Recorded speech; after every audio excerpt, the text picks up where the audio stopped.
Khalil Johnson just wanted to answer a science question. At 10 years old, he knew more about black holes than most adults and dreamed of becoming an astronaut. But at Westridge Elementary, knowledge didn't always earn your respect, especially not when your skin was brown. So when a teacher singled him out after class and made him sweep the floor just to get a laugh from the other kids, it wasn't just a joke. It was humiliation. Public, sharp, and unforgettable.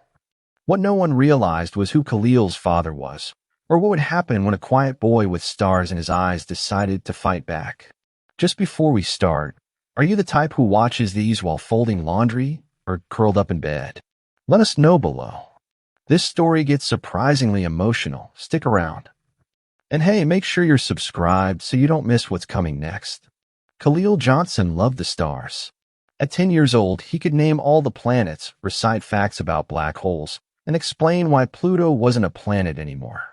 His bedroom ceiling was covered with glow-in-the-dark stars that his dad had helped him arrange into actual constellations. "You're going to be the first astronaut to land on Mars," his father Marcus would say, ruffling Khalil's hair. Those words felt like a warm blanket on cold nights when Khalil lay in bed, staring at his artificial stars.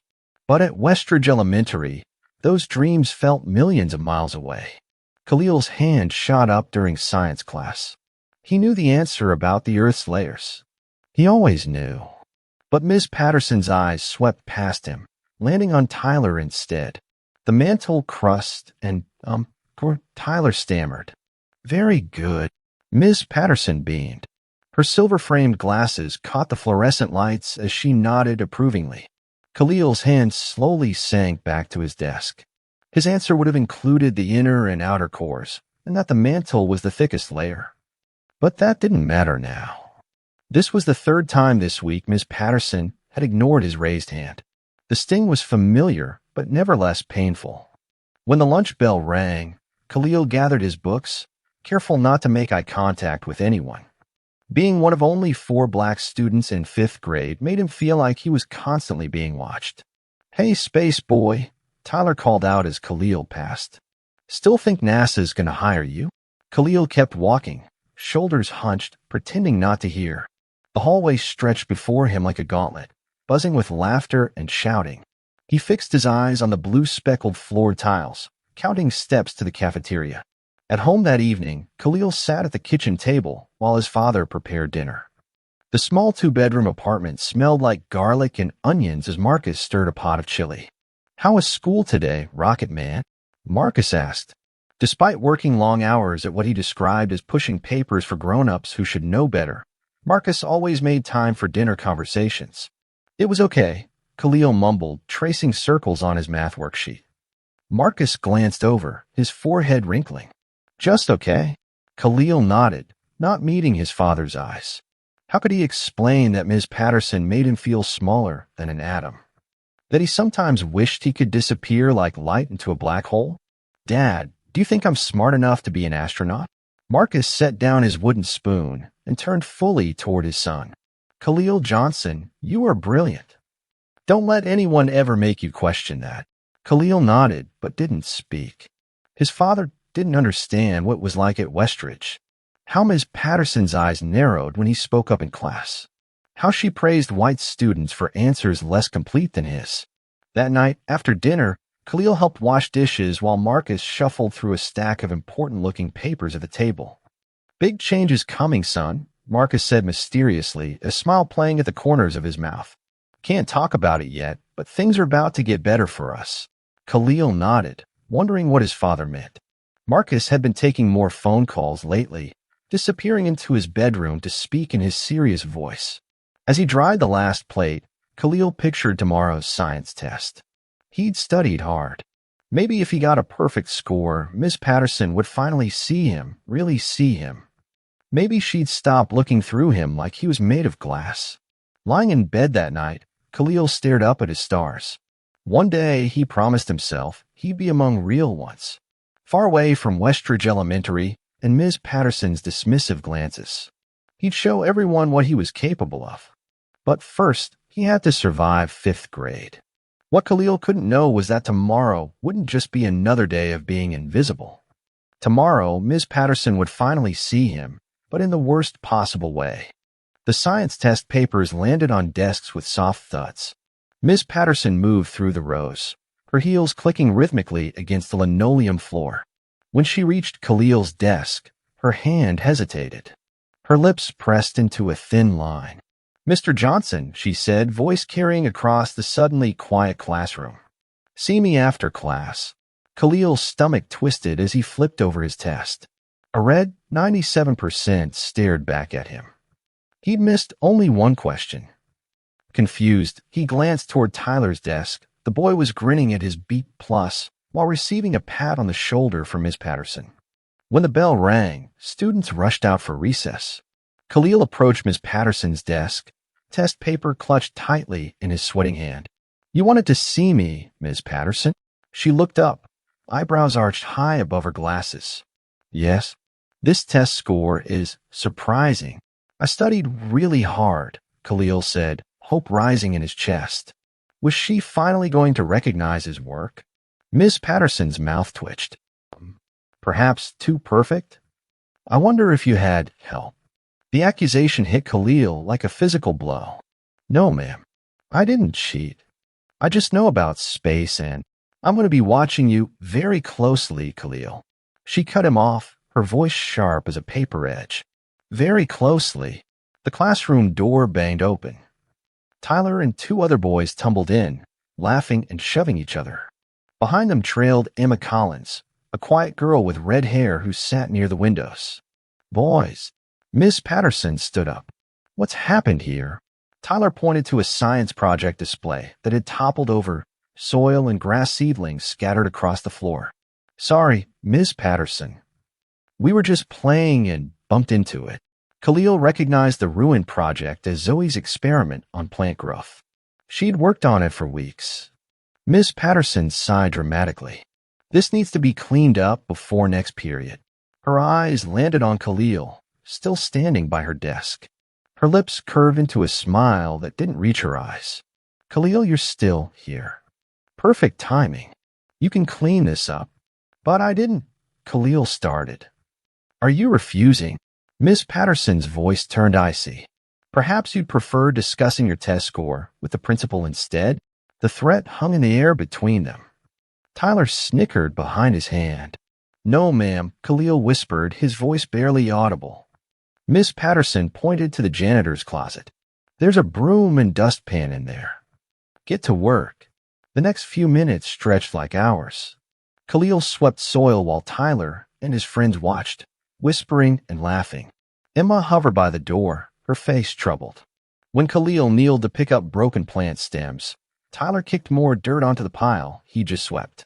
"Oops," Tyler smirked. "Missed a spot." Miss Patterson, who had been grading papers, looked up and laughed. "Careful there, Tyler." Then she stood and walked over to Khalil, towering above him as he crouched on the floor. "You know, that broom fits you better than books, Khalil. Perhaps you should consider a different career path than astronomy." The classroom erupted in laughter. Hot tears pressed against Khalil's eyelids, but he forced them back. He wouldn't cry. Not here. Not in front of them. "My dad says." He started to whisper, but his voice failed him. "What was that?" Miss Patterson leaned closer, still smiling. "Speak up if you have something to say." But Khalil couldn't speak. The lump in his throat had grown too large, choking off his words. He gripped the broom handle so tightly his knuckles turned white. In the doorway, Emma's face had gone pale, her eyes wide with shock. For a moment, their gazes met across the room, her horrified, his humiliated. The bell rang, signaling the end of recess. As students began filing back in, they found Khalil still sweeping, his shoulders hunched, his face burning with shame. "Take your seats, everyone," Miss Patterson announced cheerfully. "Khalil is just helping us clean up a little accident." The whispers spread quickly. By lunch, everyone knew how Miss Patterson had made the black kid clean the floor while everyone laughed. What Miss Patterson didn't know, what no one at Westridge Elementary knew, was exactly who Khalil's father was, and what he was about to become. Khalil stood at the apartment door, key in hand, fighting the urge to run away. His backpack felt heavier than usual, weighted down with shame. He couldn't tell his father what had happened. He just couldn't. The lock clicked open, and Khalil stepped inside, hoping his dad was working late. The apartment was quiet except for the hum of the refrigerator.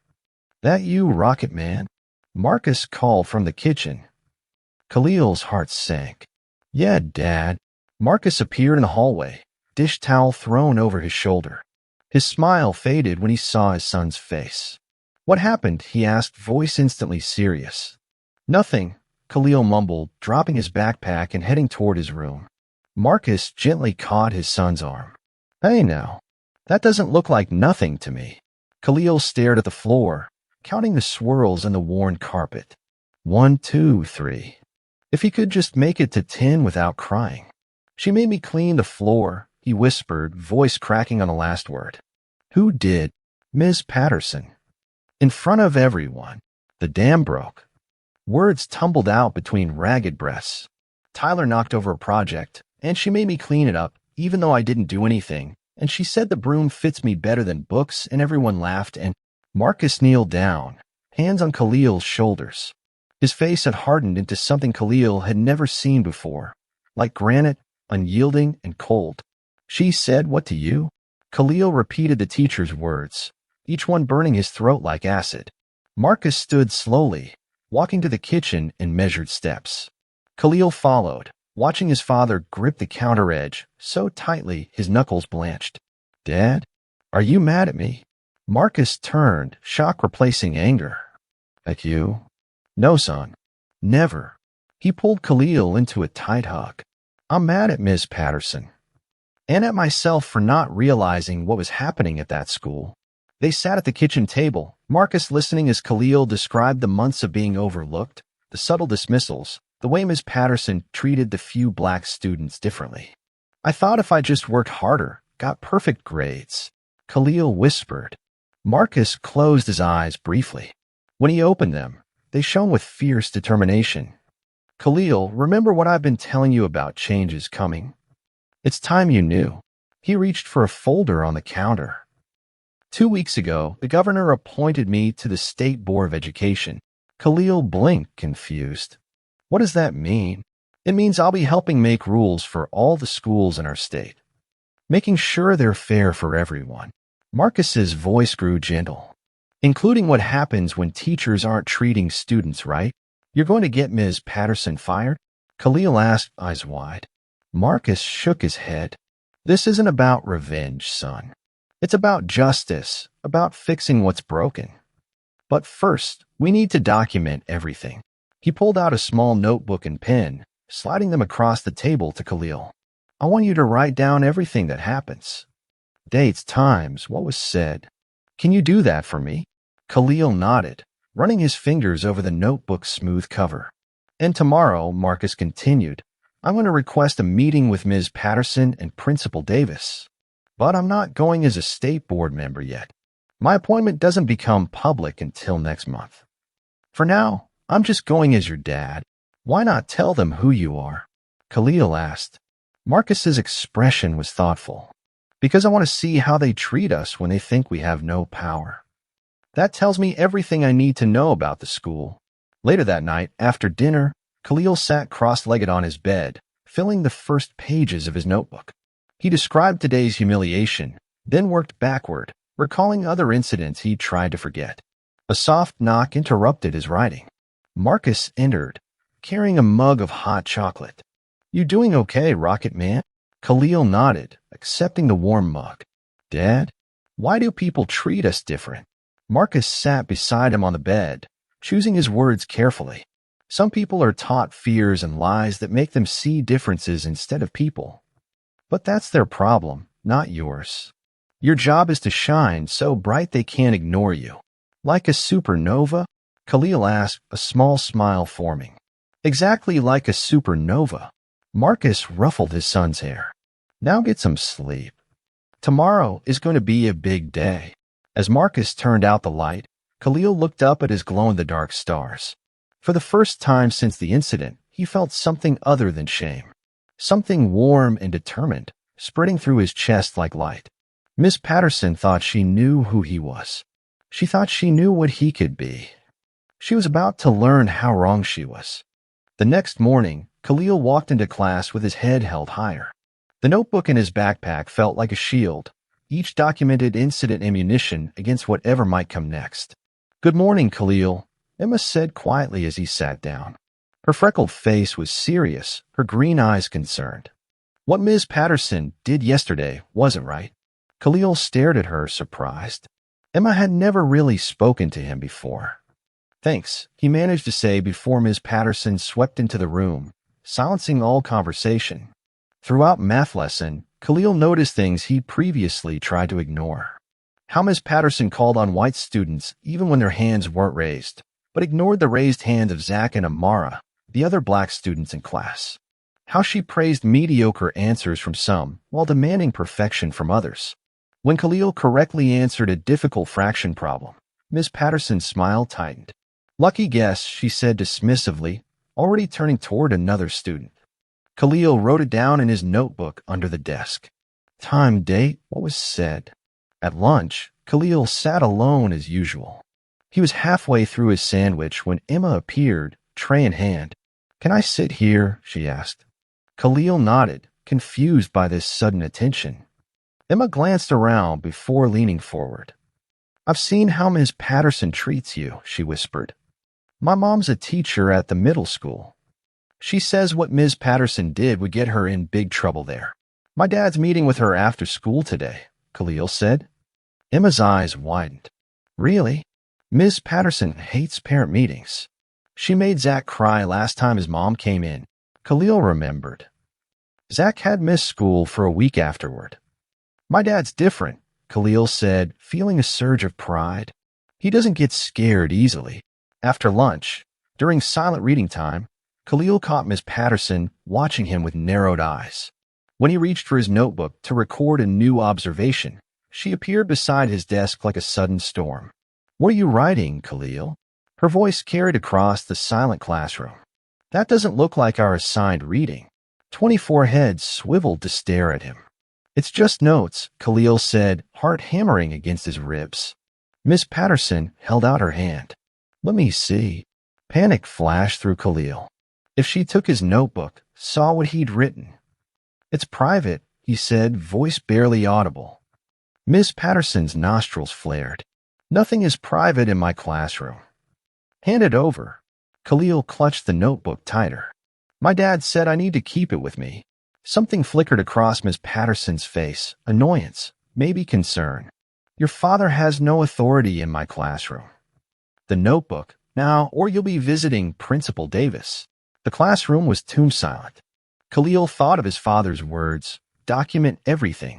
This moment belonged in the notebook, not in Ms. Patterson's hands. "I'd rather see the principal," he said, surprised by his steady voice. Gasps rippled through the classroom. Nobody refused Ms. Patterson. Nobody.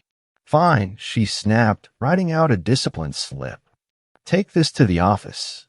We'll discuss your attitude with your father this afternoon." Khalil walked slowly from the classroom, feeling everyone's eyes on his back.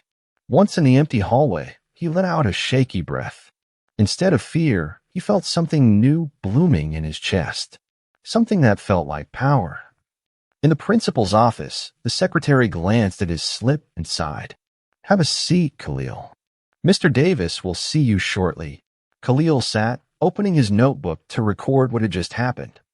He didn't notice the secretary watching him curiously. Principal Davis's door opened 20 minutes later. He was a tall man with thinning hair and permanent worry lines etched around his mouth. "Come in, Mr. Johnson," he said, gesturing Khalil inside. The office was cluttered with sports trophies and framed certificates. Principal Davis sat behind a large desk, examining the discipline slip. "Ms. Patterson says you were insubordinate," he said, not looking up. "She wanted to take my notebook," Khalil explained. "My dad told me to write down what happens in class." This caught the principal's attention. "And why would he ask you to do that?" Khalil met his gaze. "Because of what Ms. Patterson said to me yesterday. About the broom fitting me better than books." Principal Davis's expression didn't change, but his fingers tightened around the discipline slip. That's a serious accusation, Khalil. It's not an accusation. It's what happened. Principal Davis leaned back in his chair. Ms. Patterson has been teaching here for 25 years. She's one of our most respected educators. Does that mean she can say racist things to students? Khalil asked, surprised again by his own boldness. The principal flinched as if Khalil had shouted, though he'd spoken quietly. We don't use that word lightly at Westridge, Khalil. What word should I use then? Khalil asked, genuinely curious. My dad says if something walks like a duck and quacks like a duck, we shouldn't pretend it's a chicken. For the first time, uncertainty flickered across Principal Davis's face. He glanced at his watch. Your father is coming in at 3:30, correct? We'll sort this out then. He handed Khalil a pass. You can return to class. But as Khalil reached for the door, Principal Davis added, and Khalil, sometimes it's better to let small things go. For everyone's sake. Khalil looked back at him, clutching his notebook tightly. My dad says nothing about our dignity is ever small. What Khalil couldn't know was that his words would haunt Principal Davis for the rest of the day, especially once he discovered exactly who Marcus Johnson was about to become. The final bell rang at 3:15, releasing students into the afternoon sunshine.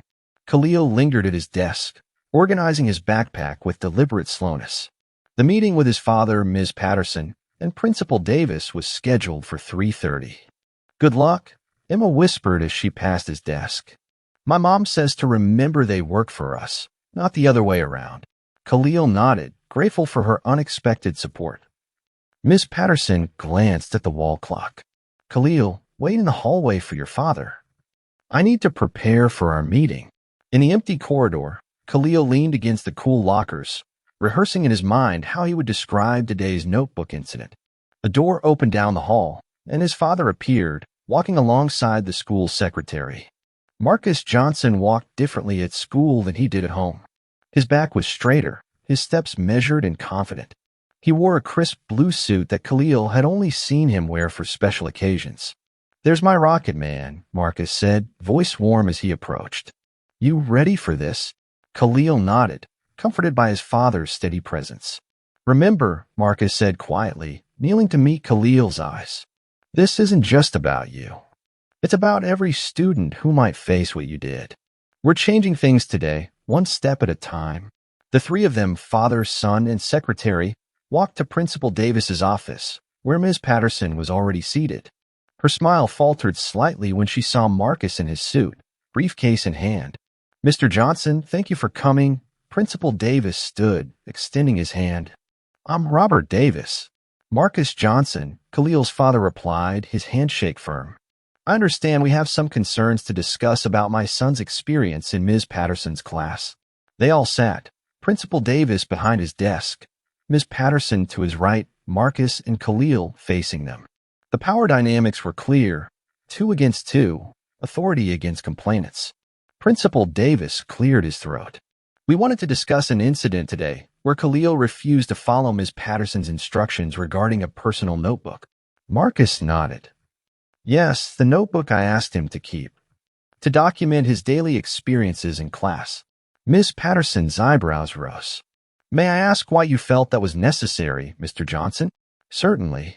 Marcus turned to face her directly. Because yesterday, you told my 10-year-old son that a broom fits him better than books while forcing him to clean up a mess he didn't make in front of his laughing classmates. The room went silent. Principal Davis shifted uncomfortably in his chair. I'm sure there's been a misunderstanding, he began. There's no misunderstanding, Marcus interrupted, voice calm but unyielding. My son has never lied to me. And this isn't the first concerning incident. Miss Patterson's face flushed. Mr. Johnson, children often misinterpret things. I simply suggested that Khalil might. Might what, Ms. Patterson? Marcus asked. Be better suited for janitorial work than academics. Please finish that thought.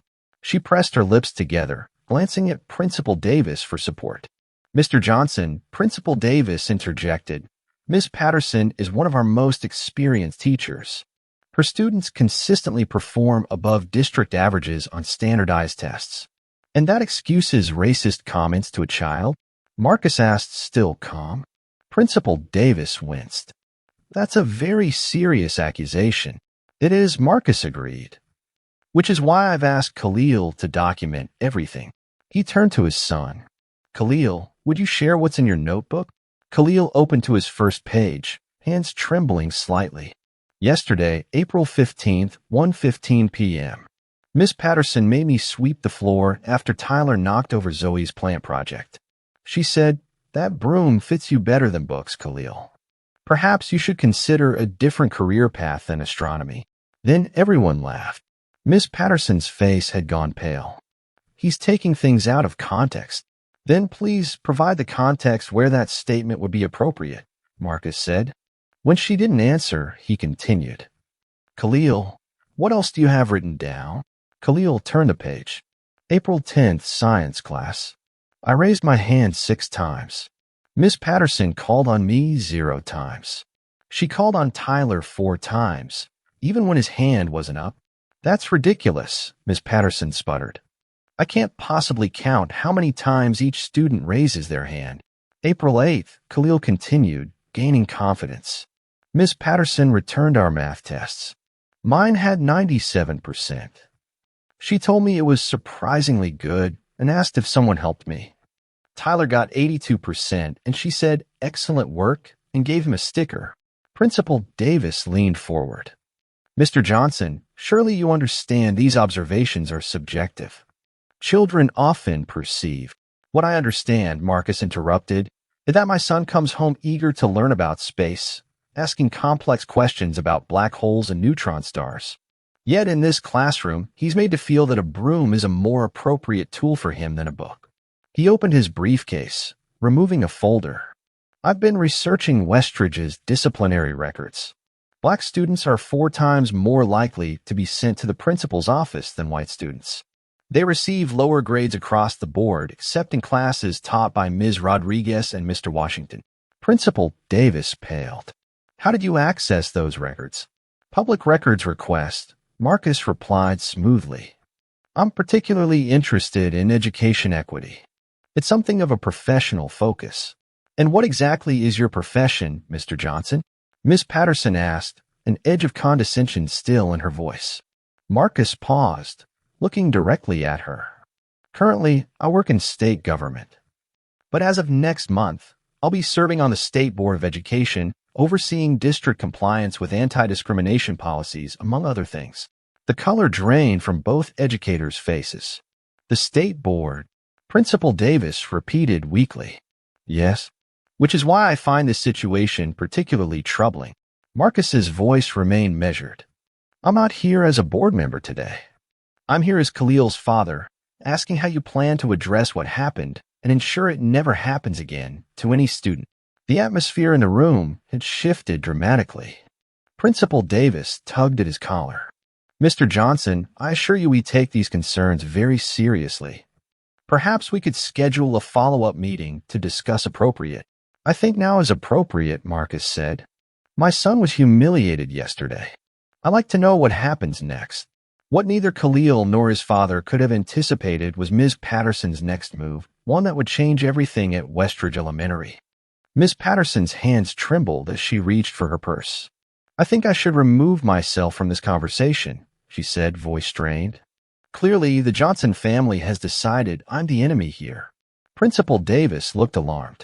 Catherine, wait. No, Robert. She stood, gathering her things. When parents make accusations like this, there's no winning. 30 years of dedicated teaching, and this is what it comes to. As she moved toward the door, Marcus spoke. Ms. Patterson, no one is calling you the enemy. We're addressing specific behaviors that hurt my son.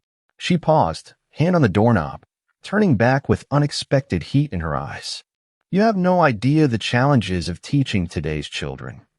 They come to school unprepared, parents expect miracles, and now we're not even allowed to maintain standards without being accused of. She stopped herself, looking at Khalil. Something flickered across her face. Regret, perhaps, or recognition. Catherine, Principal Davis warned too late.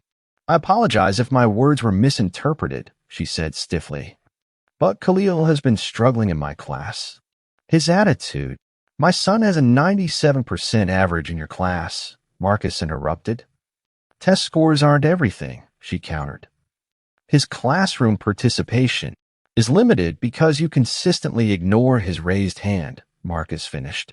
As documented in his notebook, Ms. Patterson's face flushed dark red. This is precisely why teachers are leaving the profession. Parents who think they know better than professionals with decades of experience. With that, she walked out, the door closing firmly behind her. Principal Davis sighed heavily, rubbing his forehead. Mr. Johnson, I apologize for that. Ms. Patterson is under a lot of stress with testing season approaching. Stress doesn't explain telling a black student that a broom fits him better than books, Marcus replied evenly. Principal Davis nodded, suddenly looking older. No, it doesn't. And I want to assure you that kind of language has no place at Westridge. I'll be addressing this with Ms. Patterson immediately. And what about my son? He still has to face her in class tomorrow. The principal considered this. I could transfer Khalil to Ms. Rodriguez's class for the remainder of the year. Khalil perked up at this suggestion. Ms. Rodriguez was known for her engaging science projects and kind demeanor. That might help Khalil, Marcus acknowledged. But it doesn't solve the underlying problem. What about the other students still in Ms. Patterson's class? What about Zach and Amara? Principal Davis didn't immediately answer.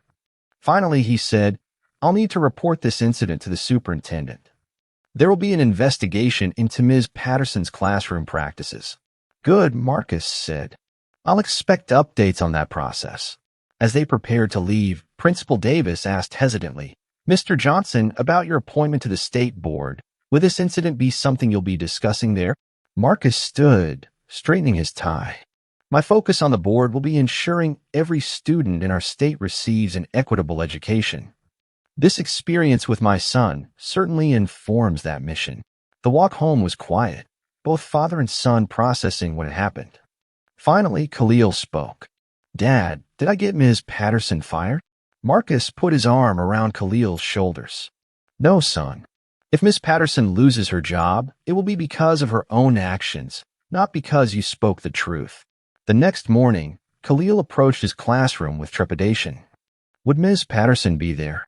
Would she be angry? To his surprise, a young woman with curly hair and bright eyes stood at the door. You must be Khalil, she said warmly. I'm Ms. Winters, your substitute teacher for today. Throughout the day, whispers circulated among students. Ms. Patterson was absent. No one knew why. The substitute handled the class with enthusiastic energy, calling on students equally, praising good answers regardless of who gave them. During lunch, Emma slid onto the bench beside Khalil. My mom says Ms. Patterson called in sick today, but the real reason is she's in meetings with the superintendent. She lowered her voice. Is your dad really on the State Board of Education? Khalil nodded. Starting next month, Emma's eyes widened. Wow. No wonder Ms. Patterson looked terrified when she left the office yesterday. After school, Khalil found his father waiting at their usual meeting spot. How was class with the substitute? Marcus asked. Better, Khalil admitted. She called on me 3 times, and when I got an answer right, she actually seemed happy about it. Marcus smiled, but it didn't reach his eyes. I got a call from Superintendent Wilson today. They're placing Ms. Patterson on administrative leave while they investigate. What does that mean? It means she won't be teaching while they look into what happened. That evening, as Khalil worked on homework at the kitchen table, the doorbell rang. Marcus answered it, his surprised voice carrying down the hallway. Principal Davis. This is unexpected. Khalil frozen, pencil suspended above his math worksheet. I apologize for the unannounced visit, Principal Davis said, sounding uncomfortable. But after today's developments, I felt it was important to speak with you directly. Marcus invited him in. The 2 men sat in the living room, their voices low, but still audible to Khalil. Ms. Patterson has requested a formal hearing, Principal Davis explained. She's claiming she's being targeted unfairly and that Khalil misrepresented what happened. Marcus's voice remained calm. She's entitled to due process. The truth will come out. That's just it, Principal Davis continued. It's her word against Khalil's. Without other witnesses, Khalil's heart sank. No one would believe him over a teacher with 30 years of experience. No one except his father. But then he remembered Emma's face during the broom incident, her shock, her discomfort. And later, her apology for not speaking up. Khalil stood, walking to the living room doorway. Emma saw what happened, he said. And maybe others did too. Both men turned, surprised by his interruption. Emma Collins, Khalil continued. She sits by the window. She told me yesterday that what Ms. Patterson did wasn't right. Principal Davis adjusted his glasses. Student testimony could change things significantly. What none of them realized was that Emma wasn't the only one who had witnessed Ms. Patterson's behavior. And what would happen next would shake Westridge Elementary to its foundations. The next morning, a strange tension filled Westridge Elementary. Teachers gathered in small clusters, speaking in hushed tones. The substitute, Ms. Winters, returned to Khalil's class, her smile a bit more forced than yesterday. We'll continue with our regular schedule today, she announced, but there's a special assembly after lunch. Whispers erupted around the room. Special assemblies were rare at Westridge. During math, a note landed on Khalil's desk. He unfolded it carefully, recognizing Emma's neat handwriting. Principal Davis asked me about Ms. Patterson yesterday. I told him everything I saw. Hope that's okay. My mom says always tell the truth, even when adults don't want to hear it. Khalil glanced at Emma, who gave him a small nod from across the room. A warm feeling spread through his chest, the feeling of not being alone. At lunch, the cafeteria buzzed with rumors. Ms. Patterson was fired. No, she was suing the school. No, she was being transferred to another district. Khalil ate quietly, trying to ignore the occasional curious glances thrown his way. Is it true your dad got Ms. Patterson in trouble? Tyler asked, suddenly appearing at Khalil's table. Before Khalil could answer, Emma spoke up. Ms. Patterson got herself in trouble by being mean. Khalil's dad just made sure people knew about it. Tyler frowned, clearly not expecting resistance. My parents say teachers should be respected no matter what, even when they're wrong. Emma challenged. Tyler didn't have an answer for that. After lunch, students filed into the gymnasium for the assembly. Teachers directed them to sit cross-legged on the floor, while Principal Davis stood at the microphone, looking more serious than usual. Westridge students and staff, he began once everyone was settled. I've called this assembly to address some recent events that affect our school community. Khalil sat straighter, heart pounding. Next to him, Emma gave him a reassuring smile. At Westridge, we pride ourselves on creating a safe learning environment for all students, Principal Davis continued. Recently, it has come to our attention that we may have fallen short of that goal. A murmur rippled through the assembled students. While I cannot discuss specific personnel matters, I want to be clear, every student deserves to be treated with dignity and respect. Comments that make anyone feel less valued because of their race, background, or abilities have no place in our school. Principal Davis paused, scanning the quiet gymnasium. Over the next few weeks, we'll be implementing some changes. All staff will participate in additional training on inclusive teaching practices. We're also forming a student equity council to ensure student voices are heard when concerns arise. Khalil could hardly believe what he was hearing. Changes were actually happening. Finally, Principal Davis said, I want to apologize. As your principal, it's my responsibility to ensure every student feels safe and valued at Westridge. If we failed in that mission, then I've failed as a leader. The assembly ended with students filing out in subdued silence, processing the unusual admission from their principal. As Khalil headed back to class, he felt a hand on his shoulder. Turning, he found Principal Davis looking down at him. Khalil, could you come to my office for a moment? Your father's on his way.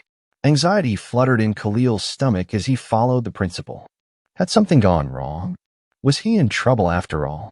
In the office, he was surprised to find not just his father waiting, but Superintendent Wilson as well, a tall woman with silver-streaked hair and a no-nonsense expression. Khalil, she said, extending her hand as if he were an adult. I'm Dr. Wilson.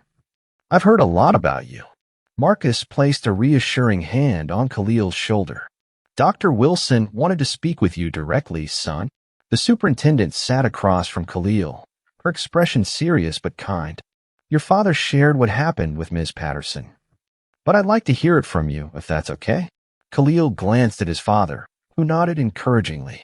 Taking a deep breath, he described the broom incident, his voice growing stronger as he spoke. He explained about being overlooked in class, about the subtle comments that made him feel less than his classmates. Dr. Wilson listened without interrupting, occasionally writing notes. When Khalil finished, she set down her pen. Thank you for your honesty, she said. That couldn't have been easy to share. What happens now? Khalil asked. The adults exchanged glances. Ms. Patterson has been placed on administrative leave, Dr. Wilson explained. We're conducting a full investigation, interviewing other students and reviewing past complaints. There were past complaints? Marcus asked sharply. Principal Davis looked uncomfortable. There have been concerns raised over the years, perhaps not given the attention they deserved. That's changing as of today, Dr. Wilson stated firmly. Mr. Johnson, your son's experience has highlighted systemic issues we need to address. We're implementing immediate changes to our complaint process and teacher evaluation procedures. She turned back to Khalil. Because of your courage in speaking up, other students are now sharing similar experiences. You've started something important here. As they left the office, Khalil noticed a group of parents gathered near the front desk, including a woman with Emma's red hair and freckles. They were signing a paper, their expressions determined. What's happening? Khalil asked his father as they walked past. Those are parents supporting the call for change, Marcus explained. Emma's mother organized them after hearing what happened. They're demanding a full review of disciplinary practices at Westridge. Outside, the afternoon sun felt warmer somehow, more hopeful. Khalil walked beside his father, feeling taller than he had in months. Dad, do you think things will really change? Marcus looked down at his son, pride evident in his eyes. Change is already happening, Rocket Man. And it started with you having the courage to speak your truth. What neither of them knew was that the next day would bring the most unexpected development yet, one that would challenge Khalil in ways he never imagined, forcing him to decide what justice truly meant to him. The morning news broke like a thunderclap across Westridge Elementary. Miss Patterson had resigned. Khalil heard it first from Emma, who rushed up to him before the first bell. My mom just texted me, she whispered breathlessly. Miss Patterson quit last night. She's not coming back, ever. The news spread through the school like wildfire. By lunchtime, new rumors had taken root. Miss Patterson was moving to Florida. She was having a nervous breakdown. She was threatening to sue Khalil's family. Is it true your dad got her fired? A fifth-grade boy asked Khalil in the lunch line. My dad didn't do anything except stand up for me, Khalil replied, the practiced answer his father had helped him prepare. Miss Patterson made her own choices. Throughout the day, Khalil noticed students treating him differently. Some avoided his eyes, as if he wielded dangerous power. Others, particularly the few black and brown students, nodded to him in the hallways with something like respect.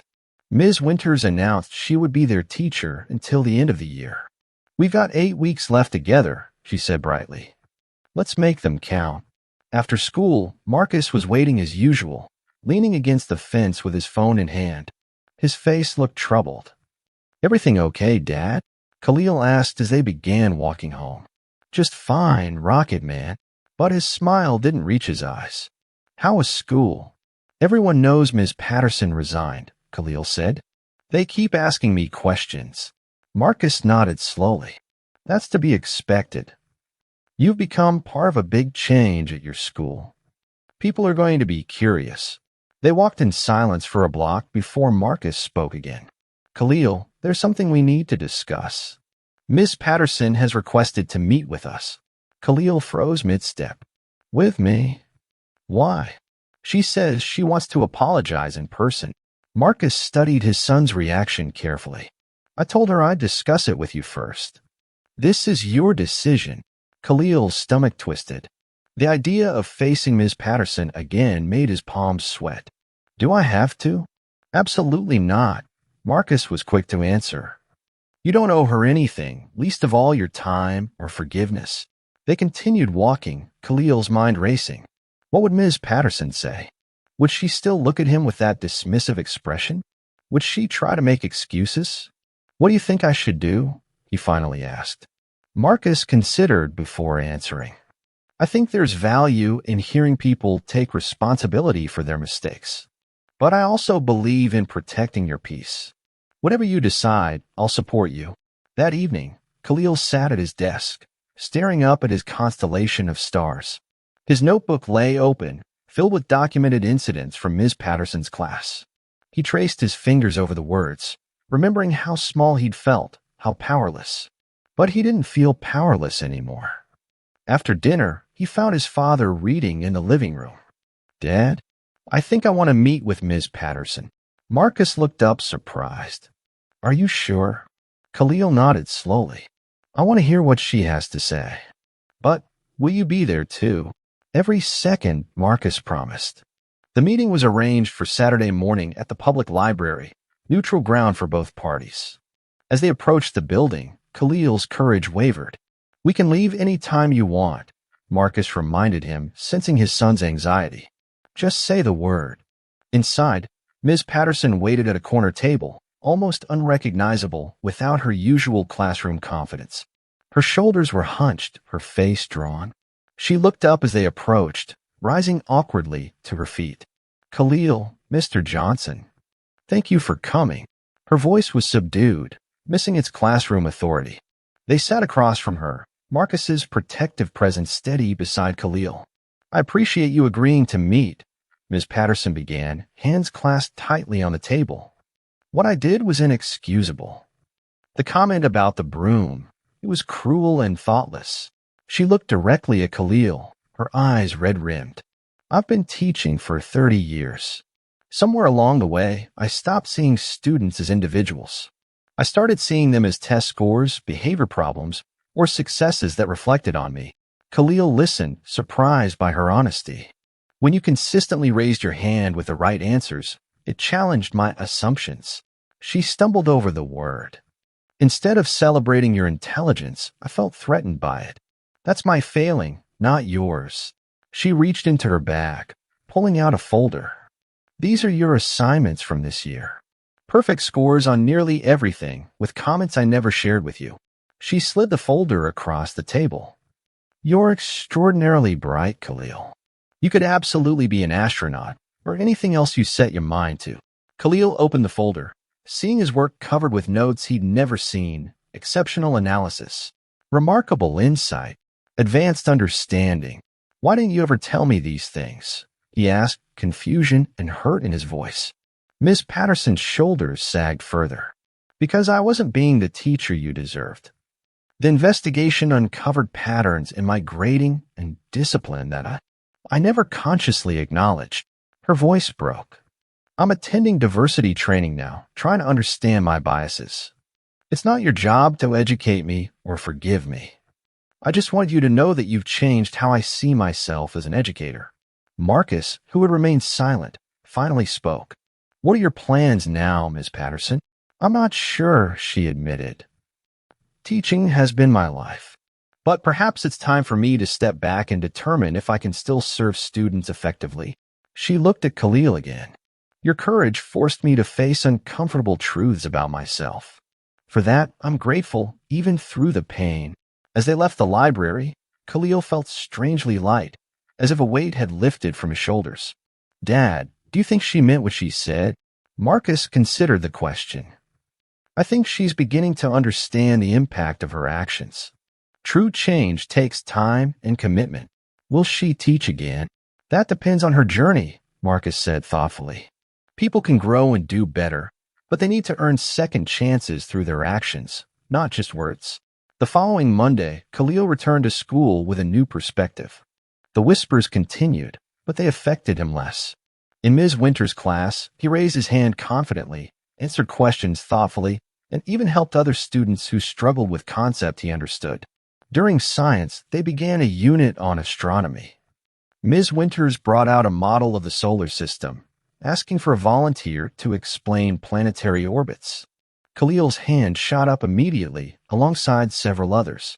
For a heartbeat, old fear flickered. Would he be overlooked again? Khalil, Ms. Winters called, smiling. Would you share your knowledge with us? Standing before his classmates, Khalil spoke about planets and stars, gravitational pulls, and orbital patterns. His voice grew stronger with each word, his passion evident as he pointed out details on the model. When he finished, the class erupted in applause. Even Tyler looked impressed. That was outstanding, Ms. Winters said. I think we have a future NASA scientist among us. As Khalil returned to his seat, Emma passed him a note. You're going to discover a new galaxy someday. Can I visit when you're famous? For the first time in months, Khalil laughed out loud in class, not from discomfort or nervousness, but from pure joy. That night, lying beneath his glow-in-the-dark stars, Khalil realized something important. The broom incident hadn't defined him. It had revealed his strength, his father's unwavering support, and his own ability to stand up for what was right. In the darkness of his room, those plastic stars seemed to shine brighter than ever before.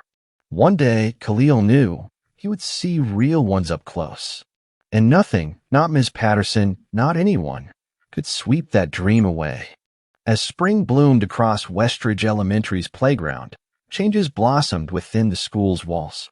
Principal Davis, making good on his promises, had established the Student Equity Council. To Khalil's surprise, he was invited to be a founding member, along with Emma and representatives from each grade.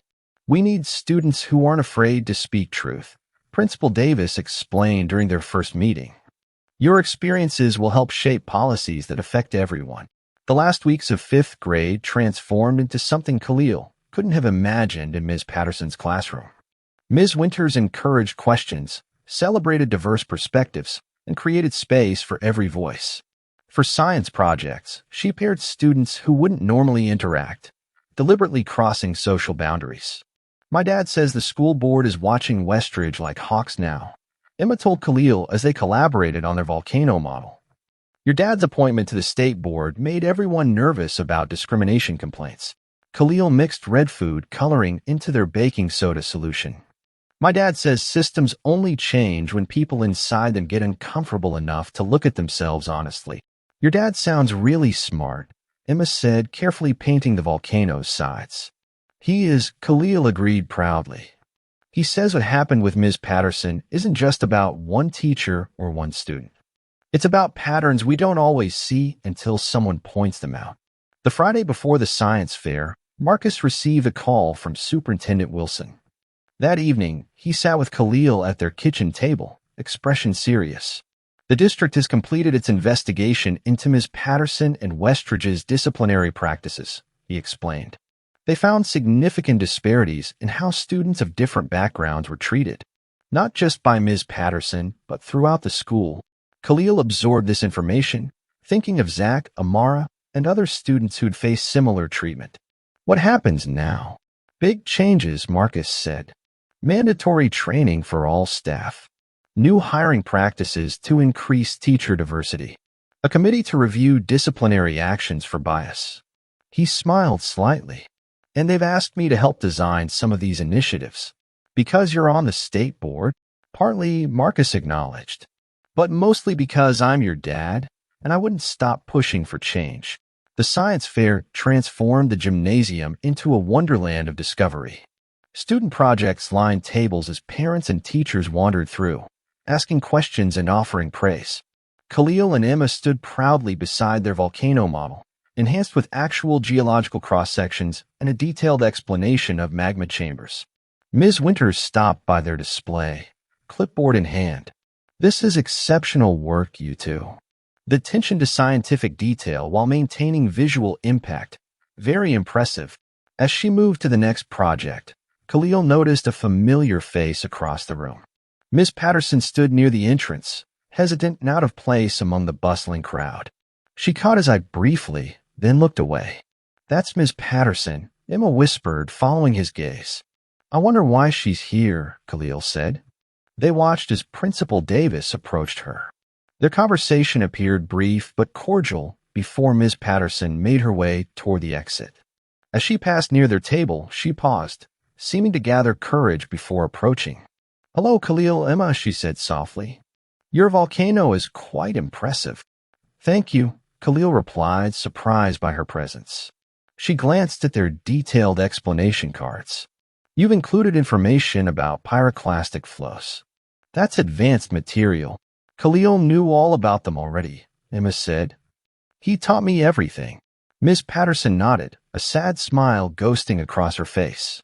"I'm not surprised. He always was exceptionally bright."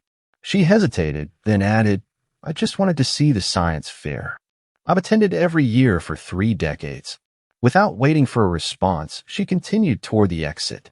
Later, as Marcus helped dismantle their project, Khalil described the encounter. "How did you feel seeing her?" Marcus asked carefully. Khalil considered the question. "Weird, but not scared or angry like before." He packed the model's base into their box. "Do you think she's really changed?" Marcus handed him the information cards. People can change when they confront their mistakes honestly. But the real question is whether the systems around them change too. The following week, Principal Davis called a special assembly to announce the science fair winners. Khalil and Emma sat with their classmates, fingers crossed as awards were distributed for each grade level. And finally, the 5th grade Outstanding Scientific Achievement Award goes to. Principal Davis paused dramatically, Khalil Johnson and Emma Collins for their comprehensive volcano project. The gymnasium erupted in applause as Khalil and Emma made their way to the stage. Standing before the entire school, Khalil felt none of the self-doubt that had plagued him months earlier. Instead, a quiet confidence filled his chest as Principal Davis handed them their certificates. "Would you like to say a few words?" he offered, holding the microphone. Khalil looked out at the sea of faces, teachers who had begun to see him differently, classmates who now knew what he was capable of, younger students watching with admiration. "We worked hard on our project," he began, voice clear and steady. "But science isn't just about knowing facts. It's about asking questions, especially when things don't seem right." He glanced at Emma, who nodded encouragingly. "Sometimes the most important discoveries happen when you're brave enough to challenge what everyone thinks they know." As 5th grade graduation approached, Khalil's notebook transformed from a record of injustice to a journal of positive changes. He documented the new books featuring diverse scientists added to the library, the guest speakers from varied backgrounds invited to Career Day, the way Ms. Winters made sure every student's voice was heard. On the last day of school, students cleared out their desks and exchanged summer contact information. Tyler approached Khalil awkwardly during the class party. "My mom got me a telescope," he said, scuffing his sneaker against the floor. "She said you might know how to use it better than me." Khalil blinked in surprise. "Yeah, I could show you sometime." "Cool." Tyler nodded, then added, "My dad says you're going to be in the advanced science program at middle school next year." "Me too." "It'll be good to have a familiar face there," Khalil said, realizing he meant it.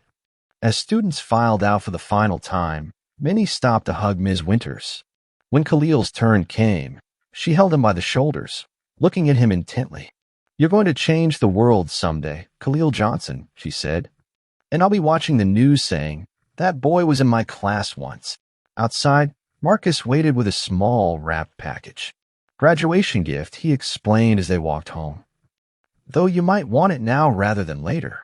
Khalil carefully unwrapped the package to find a new notebook, bound in leather with his initials embossed on the cover.